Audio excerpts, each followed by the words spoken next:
Bonjour à tous, nous sommes le mercredi 8 octobre 2025, il est 10h48, vidéo pour le mercredi 15 octobre 2025, qui est une vidéo très particulière puisque vous le savez, dernier Grand Prix moto championnat du monde de l'année 1998, qui est le Grand Prix moto d'Argentine.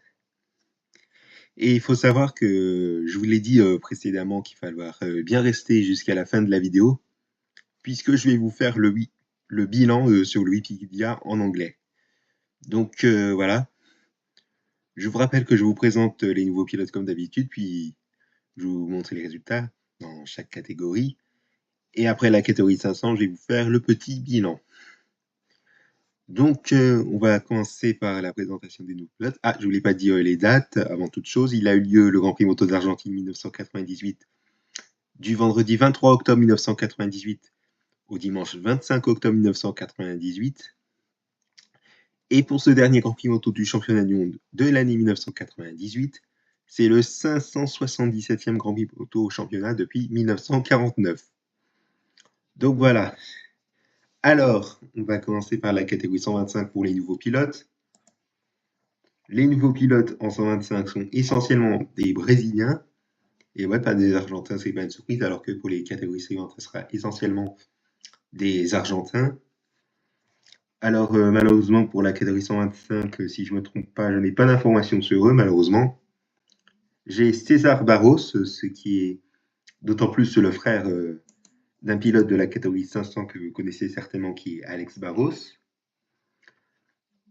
Il y a aussi Silvio Zekim ou Zekim et Cristiano Irias Vieira. Enfin, Vieira, je ne sais pas comment on pense bien, mais bon. Passons, est-ce que je n'ai rien oublié normalement? J'ai rien oublié, j'ai fait le tour normalement.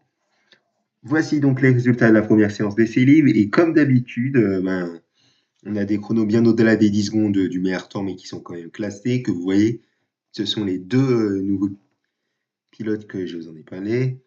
Le frère d'Alex Barros qui est César Barros et Silvio César Zokim. Ah, César qui a ajouté alors que c'est le Wikipédia italien, il n'y a pas de César. Mais bon, ce n'est pas grave. Je vous laisse regarder les résultats en faisant pause comme d'habitude. Voici les résultats maintenant de la première séance de qualification libre, avec trois pilotes qui sont les trois Brésiliens qui ne sont pas classés, c'est-à-dire Cristiano Vieira, Cristiano Vieira, donc il y a une sacrée différence par rapport au Wikipédia italien que sur les états en PDF, César Barros et Silvio César Zekim. À noter que Cristiano Vieira, il était à 1 millième pile de faire 2 minutes pile. Mais bon, trêve de blabla, je vous laisse regarder les résultats de la première séance de qualification libre.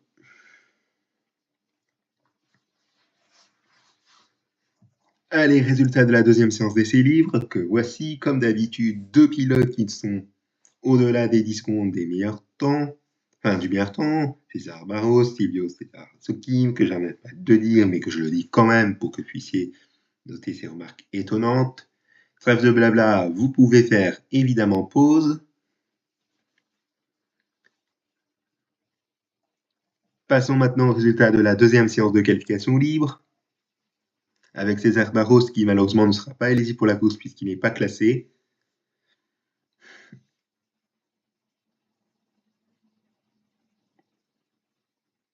Et avant de passer au warm-up, vous allez me dire pourquoi pas classé? Au-delà des 7% du meilleur temps. Donc voilà, voici les résultats du warm-up. Si vous avez fait pause pour les résultats de la deuxième séance de qualification libre. Donc voici ces résultats du warm-up avec encore un chrono des 10 secondes du meilleur temps, mais qui est quand même classé et qui va être éligible pour la course. Silvio César Zokim. Et si vous avez fait pause, voici les résultats de la course avec 20 pilotes qui ont franchi le drapeau damier et les autres qui ont abandonné. Il y en a 2, 4, 6, plus celui qui n'est pas parti au tout dernier moment, Emilio Alzamora, le team manager des frères Marquez, enfin l'ancien team manager des frères Marquez, sachez-le, ça en fait 7. Il avait probablement chuté lors du tour de chauffe, mais bon, trêve de blabla. Je vous laisse regarder le nom des pilotes qui ont franchi le drapeau à damier et tous les autres qui ont abandonné.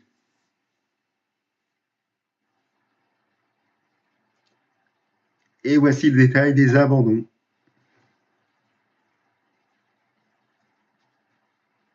Voilà.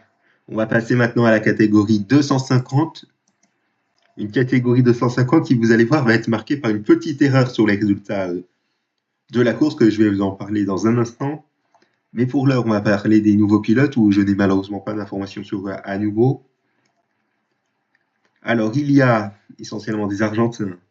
Il y a Gabriel Borgmann, Leandro Mullet, Mathias Rios, Diego Ruaben, je ne sais pas si je prononce bien, et un Britannique, sachez-le, qui est Wesley Coulter.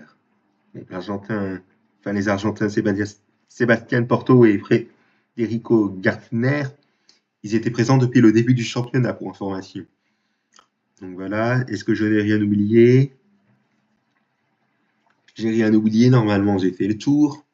Voici les résultats de la première séance de qualification libre. Enfin, les résultats de la première séance d'essai libre, excusez-moi. Si vous avez fait pause, voici donc ces résultats de la première séance de qualification libre que j'ai confondu il y a quelques secondes. Donc voilà, on voit que Gabriel Borgmann n'est pas classé.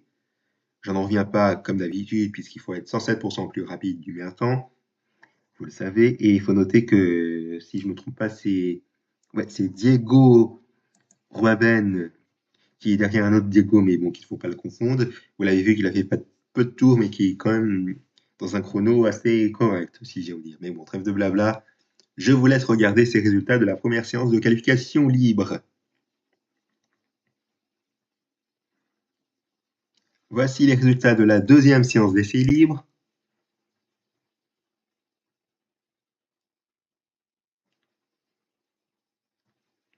Si vous avez fait pause, voici les résultats de la deuxième séance de qualification libre.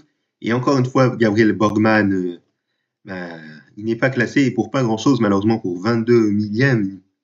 Hein, c'est dommage, mais il est quand même éligible pour la course. Alors certes, oui, 107% rapide, vous allez me dire que si on fait plus de 7 secondes, si je compte bien, faut faire pas plus de 7 secondes. Si on est 7 secondes 390, que je calcule bien, 59, ça fait 81. Ouais, 7 secondes, si on fait un chrono à 7 secondes 390 millièmes du meilleur temps, bah, je pense qu'on n'est pas classé. Je ne sais pas si on verra de tels résultats comme ça, mais je ne sais pas, on verra bien. Si on fait un chrono comme ça, et qu'on n'est pas classé, ça peut être dommage, alors que si c'est un millième plus vite, on est quand même classé. Ce qui est un peu pouillon, mais bon, ça, on verra dans les archives à venir. Mais bon, trêve de blabla, je vous laisse regarder les résultats de la deuxième séance de qualification libre en faisant pause avant de regarder les résultats du warm-up dans 5 secondes.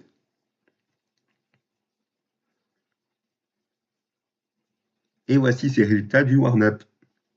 Avec encore une fois un chrono de Gabriel Borgmann qui est encore à 10 secondes plus lent du meilleur temps, mais qui est quand même classé. Il y a même 5 secondes et demie entre l'avant-dernier et le dernier, mais c'est assez étonnant, vous allez me dire. Eh bien, je suis d'accord avec vous, mais bon, trêve de blabla, encore une fois, et je n'arrête pas de le redire, comme d'habitude, vous pouvez faire pause, bien évidemment. Et voici les résultats de la course. 19 pilotes qui ont franchi le drapeau à damier et les autres qui ont abandonné, plus celui où il y a l'erreur dans les résultats. Donc, je vais le compter comme dans les abandons. Donc, il y en a 2, 4, 6, 8, plus l'erreur dans les résultats PDF. Il y a 9 abandons. Donc, voilà, je vous laisse regarder le nom des pilotes qui ont franchi le drapeau à damier, et les autres qui ont abandonné, plus la petite erreur dans les résultats PDF, enfin dans le Wikipédia italien, je vais vous en parler dans un instant.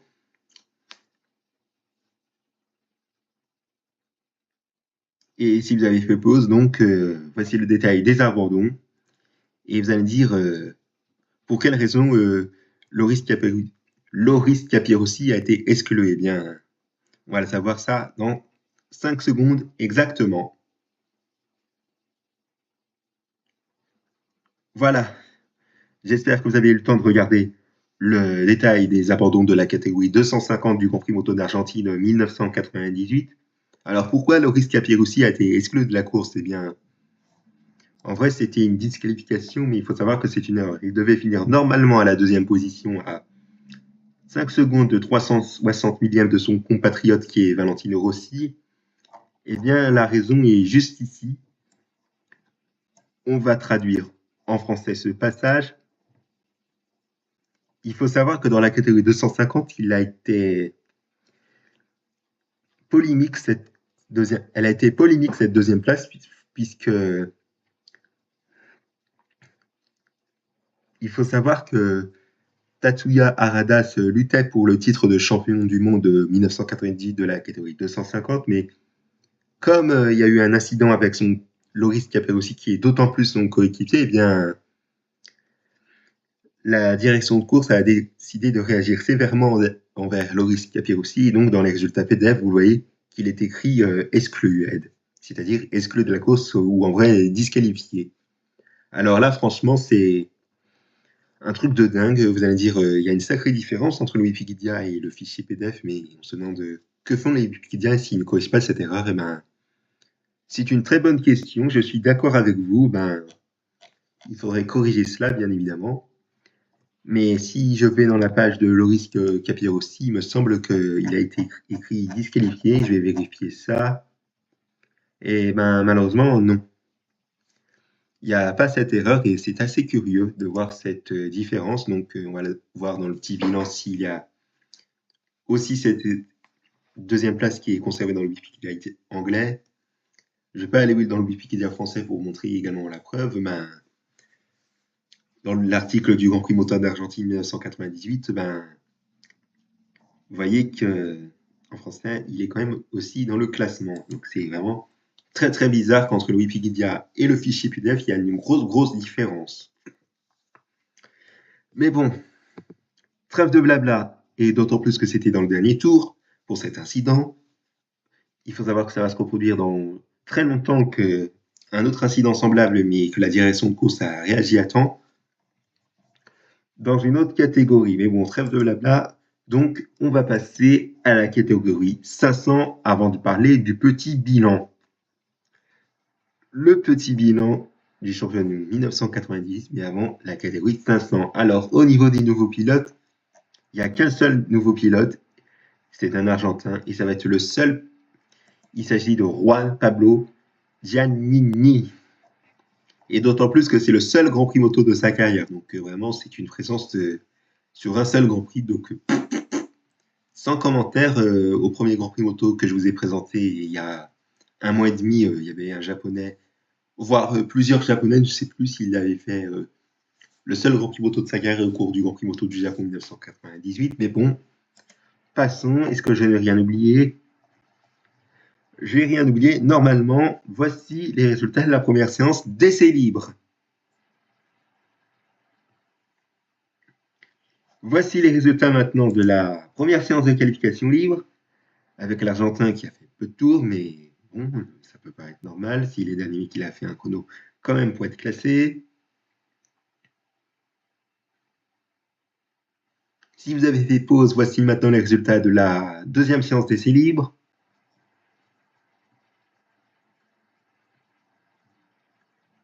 Si vous avez fait pause, voici les résultats de la catégorie... Enfin non, les résultats de la deuxième séance de qualification libre, excusez-moi. Oh là là, qu'est-ce que je raconte moi ce matin.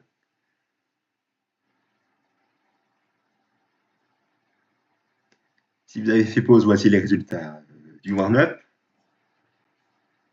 Fabio Carpani qui n'a pas fait de chrono, mais qui va être quand même présent pour la course, je vous rassure.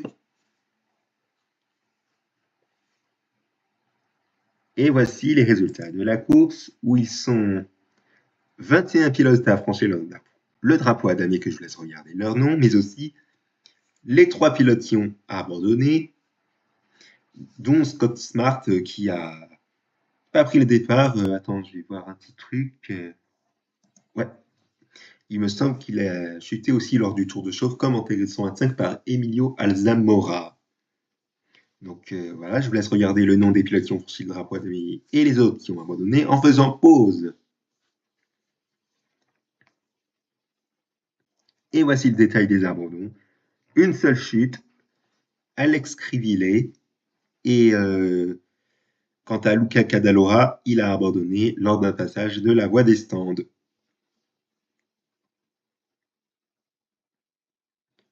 Voilà, avant de se quitter, donc le bilan du championnat du monde de l'année 1998 depuis le Wikipédia anglais. Alors, on va commencer par le petit bilan de la catégorie 125. Comme sur la présentation des nouveaux pilotes, je commence par la catégorie 125 et qu'après je montre les résultats des séances chrono, c'est-à-dire essai libre, qualification libre, warm-up course, évidemment. Donc on va commencer par la catégorie 125. Alors en 125, quel est ce top 3? Eh bien nous avons Kazuto Sataka avec 229 points qui est champion du monde 125 1998. En deuxième, en vice-champion du monde 125 1998, nous avons le japonais Tomomi Manako. Regardez ces résultats, c'est quand même magnifique. Il aurait pu être champion, mais malheureusement, ça n'a pas suffi. Que des podiums, malgré 4 abandons. Et le troisième du championnat du monde de 1948, c'est le meilleur rookie, sachez-le, de l'académie. 125, sachez-le, il s'agit de Marco Melandri, avec 202 points. Excusez-moi, c'est le bruit de ma petite, c'est ce que vous avez entendu. Et les autres rookies sont Arnaud Vincent avec 72 points, qui est deuxième meilleur rookie, enfin deuxième rookie dans le classement des rookies. Enfin, je veux dire par là, deuxième dans le classement des rookies de la catégorie 125. Arnaud Vincent donc avec 72 points. Le troisième dans les rookies, c'est Paolo Tessari avec 5 points. Il avait arrêté après le Grand Prix Moto de France Moto. Enfin, après le Grand Prix de France Moto, si j'ai envie de dire, voilà. Et le dernier rookie, c'est Christian Mana. Un seul petit point, et c'était au Saxony, puisque vous voyez, pendant les premiers Grands Prix entre le Japon et la Grande-Bretagne, ça en fait 2, 4, 6, ça fait 8 Grands Prix de suite où il avait abandonné. C'est vraiment pas de chance pour Christian Mana et vraiment un peu pouillon, malheureusement. Donc voilà, vous l'aurez compris, donc ça en fait 2, 4, ça fait 4 rookies dans la catégorie 125. Et au niveau du classement constructeur, eh bien, le meilleur constructeur revient à Honda, 330 points. Deuxième constructeur, Aprilia, 243 points. Et troisième constructeur, Yamaha, avec 111 points. Notez que je n'ai pas le constructeur de EGA Honda, qui est un constructeur sans doute wildcard ou autre, uniquement au Grand Prix des Pays-Bas, qui est un constructeur peut-être à domicile, mais qui est assez mystérieux. Alors, passons maintenant à la catégorie 250. En 250, le champion du monde 1990-250, il s'agit de Loris Capirossi, avec 224 points, mais peut-être une erreur, franchement, c'est assez l'affaire polémique que je vous ai dit il y a quelques minutes, avec Tatsuya Harada, son coéquipier. Donc, sans doute moins 25 points, enfin, voire moins 20 points avec 204 points en conséquence. Donc, c'est assez curieux, mais il conserve quand même son titre. Le deuxième, le vice-champion du monde 250, il s'agit de la légende Valentino Rossi avec 201 points. Et un point derrière, nous avons Tatsuya Harada avec 200 points tout rond. Et vous l'avez vu que les résultats de Valentino Rossi sont vraiment très intéressants. Que des podiums, comme en 125, le vice-champion 125, que des podiums, donc vraiment c'est quand même bien. Mais si en 125, le vice-champion de cette catégorie a fait 4 abandons, Valentino Rossi en 250, il n'en a fait que 5. Sur les deux premiers Grands Prix, mais également sur le Grand Prix Moto de Madrid, sur le Grand Prix Moto de Grande-Bretagne, mais également celui de République tchèque. Alors, les autres rookies sont deuxième rookie, Roberto Rolfo avec 61 points. Troisième rookie dans le classement, Jason Vincent, 60 points, 1 point derrière. Johan Stilfelt, 22 points. Et enfin, au niveau des autres rookies, j'espère que c'est bon. Ouais, c'est bon, c'est que des présences sur un seul Grand Prix, voire deux. Il s'agit de Federico Gartner, avec un seul point qui était sur le Grand Prix Moto d'Italie 1998. Donc, Vos lauriers compris, nous avons 3, 4, 5 rookies dans la catégorie 250. Et au classement constructeur, nous avons que 6 constructeurs. Aprilia, meilleur constructeur avec 338 points. Un seul Grand Prix auquel il n'a pas fait la victoire, c'était au Japon. Et au Japon, c'était au constructeur Honda qui finit deuxième du classement des constructeurs avec 215 points. Troisième dans le classement constructeur, Yamaha avec 134 points. Quatrième constructeur, le japonais TSR Honda, constructeur évidemment, avec 128 points, 6 points près d'être troisième. Suzuki, au classement 250 des constructeurs, finit avec 59 points et cinquième. Et sixième et dernier constructeur, un constructeur haute japonais avec le nom de Honda, RRP, Honda, 14 points. Et enfin, en catégorie 500, le champion du monde de la catégorie 500, c'est McLuhan, quintuple champion du monde. Je vous ai dit quintuple il y a quelques semaines, mais alors qu'en vrai, c'était quadruple. Veuillez de m'en excuser pour la gêne occasionnée. Le vice-champion du monde de la catégorie 1998 de la catégorie 500, c'est Max Biaggi avec 208 points. Décidément, les meilleurs rookies sont tout le temps deuxièmes dans les trois catégories, c'est-à-dire 500, 250 et 125, ce qui est assez étonnant. Et le troisième de la catégorie 500, il s'agit de Alex Rivillet avec 198 points. Les autres rookies sont Simon Craffard avec 119 points, Ralph Waldman 46 points, Gary McCoy 23 points, Matt Waite avec 17 points, Scott Smart 14 points, Sébastien Gimbert 4 points, Fabio Carpani 1 point, Katsuaki Fujiwara aucun point. Et c'est tout, ce qui fait qu'au niveau du monde de rookies, nous n'en avons que 2, 3, 4, 5, 6, 7, 8 et 9. Il y a 9 rookies dans la grille 500. Et au classement des constructeurs, nous avons meilleur constructeur Honda, 345 points, un seul Grand Prix où il n'a pas fait la victoire. C'était au Grand Prix de Grande-Bretagne 1990. Un constructeur remporté par Yamaha qui finit deuxième du classement des constructeurs avec 198 points. Troisième constructeur, 111 points avec Suzuki. Et les autres constructeurs sont Modenas KR3 avec 73 points, Muse avec 11 points, cinquième, et aucun point est dernier pour le constructeur italien présent sur peu de Grand Prix, qui est Paton.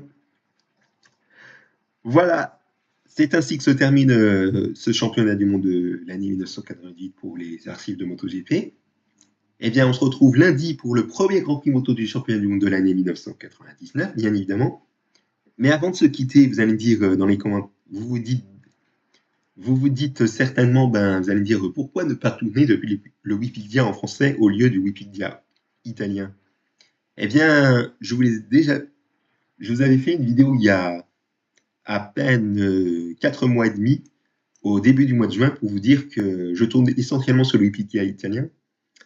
Pourquoi ? Parce qu'en fait, sur le Wikipédia français, il n'y a pas d'informations sur certains pilotes.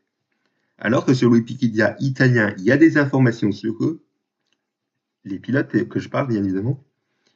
Et si je vais aller sur Wikipédia en anglais, certains n'ont pas ces informations, alors qu'en italien, elles y sont, mais pas en français aussi. Or, vous allez me dire en commentaire, est-ce que sur Wikipédia en anglais, il y a des informations sur certains pilotes qui ne sont pas sur Wikipédia en français ni en italien ? Eh bien, il me semble que oui, je vais vérifier ça. Mais je préfère plus sur le Wikipédia italien pour vous dire les informations sur les nouveaux pilotes, sur quelles années ils ont roulé. Voilà, parce que vraiment, c'est là où il y a le plus d'informations des pilotes et qu'il y a des articles sur eux. Donc voilà. Alors vous allez me dire, pourquoi ne pas créer des articles sur les pilotes moto ? Eh bien, en fait, je ne vais pas vous dire pour quelle raison. Ça paraît un peu compliqué pour le dire. Donc voilà. Je vous prie de m'en excuser pour la gêne occasionne si ça peut paraître très très gênant. Et puis voilà quoi. Voilà. C'est pour ça que je vous invite à bien noter cette remarque. Donc voilà, j'espère que vous avez bien pris en note cette remarque. Si je formule mal votre réponse, vous me le direz. Je vous ferai une réponse plus complète en répondant à votre commentaire, bien évidemment. Allez, sur ce, je vous remercie pour votre attention. Rendez-vous donc lundi pour le premier Grand Prix moto du championnat du monde de l'année 1999. Mais avant toute chose, n'oubliez pas que demain, ça sera le dernier bilan climatique de la ville du Mans en 1993 avec le mois de décembre. Et là aussi, on va faire le bilan de l'année 1993. Merci pour votre attention.